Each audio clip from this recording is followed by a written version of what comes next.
Much of what we hear about the plight of American women is false, and some phony claims have been repeated so often they're almost beyond the reach of critical analysis.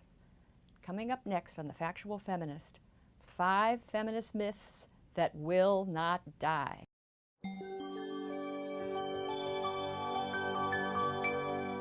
Myth number 1.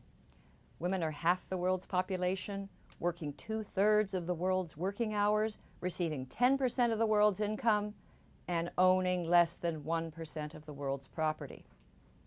Well, this faux fact is routinely quoted by advocacy groups, by the World Bank, Oxfam, the United Nations, but it's a fabrication. More than 15 years ago, 2 Sussex University experts on gender and development explained that the slogan was simply made up by somebody at the UN back in the 80s, and it just seems sort of right to that person. There's no evidence that it was ever accurate, and it's certainly not accurate today. In Africa, for example, Yale economist Cheryl Doss found that female land ownership ranged from 11% in Senegal to 54% in Rwanda and Burundi. Next myth. Between 100,000 and 300,000 girls are sold into slavery each year in the United States. Now, this sensational claim is a favorite of celebrities, journalists, advocates, politicians, both conservative and liberal, by the way. The source for the figure is a 2001 report on child sexual exploitation, but that 100 to 300,000 figure referred to children at risk for exploitation, not actual victims.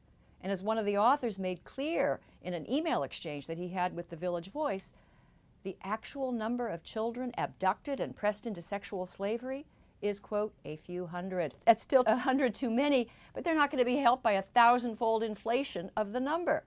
Next myth. In the United States, 22 to 35% of women who visit emergency rooms do so because of domestic violence. Now, this claim has appeared in countless fact sheets, books, articles.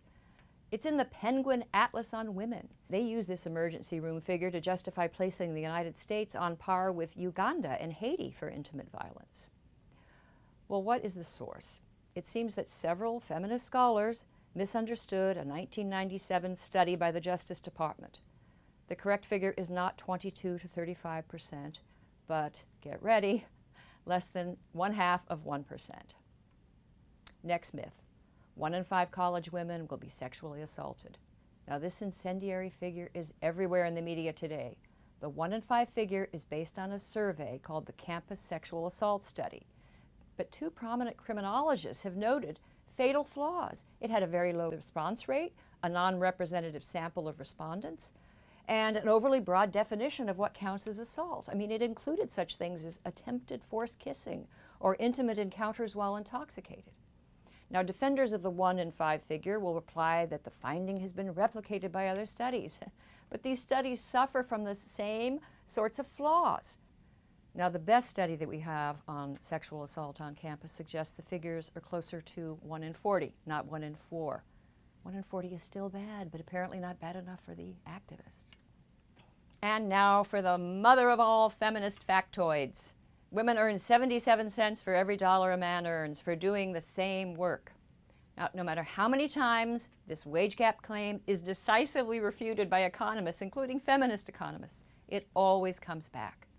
The bottom line, the 23-cent gender pay gap, is simply the difference between the average earnings of all men and women working full-time. It doesn't take into account differences in occupation, positions, education, job tenure, hours worked per week. When such relevant factors are considered, the wage gap narrows to the point of vanishing. Now, wage gap activists will say, no, women with identical backgrounds and jobs as men, they still earn less. But they always fail to take into account critical variables. I mean, why play this game? Now, all of these reckless claims are nearly impossible to correct because armies of advocates, journalists, political leaders, they depend on killer stats to promote their cause. And I guess there's also an admirable human tendency to be protective of women, and stories of female exploitation are readily believed. But killer stats undermine good causes, and they send scarce resources in the wrong direction.